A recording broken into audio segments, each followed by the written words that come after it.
మీకు మయోనీస్ ఎలా చేయాలో నాకు కామెంట్ చేస్తే నేను దీంట్లో ఏమేమి వేస్తానో అవన్నీ చెప్తాను నేను.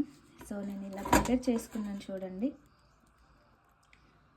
బ్రెడ్ని కూడా మంచిగా ఫ్రై చేశాను. చేసిన తర్వాత దీన్ని కూడా పెట్టాను మయోనీస్. సో అయిపోయింది. చూస్తే కొంచెం బర్గర్ లాగా ఉంది కదా, కొంచెం అట్లానే ఉంటుంది అనమాట. దీన్ని ఇప్పుడు కట్ చేద్దాం మనం, ఓకేనా. అమేజింగ్. వాళ్ళ దగ్గర అయితే కట్టర్ లాగా ఉంటుంది, మనం చాకులు ఇంట్లో ఉన్న వాటితోటే కదా చేస్తాము.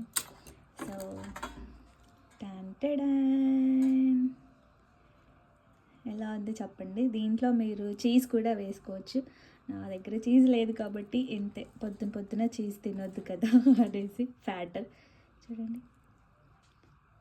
ఈ వీడియో నచ్చినట్లయితే please like, share and subscribe to my channel. ఇలాంటి వీడియోస్ కోసం నా ఛానల్ని సపోర్ట్ చేయండి అండ్ సబ్స్క్రైబ్ కూడా చేసుకోండి. బాయ్.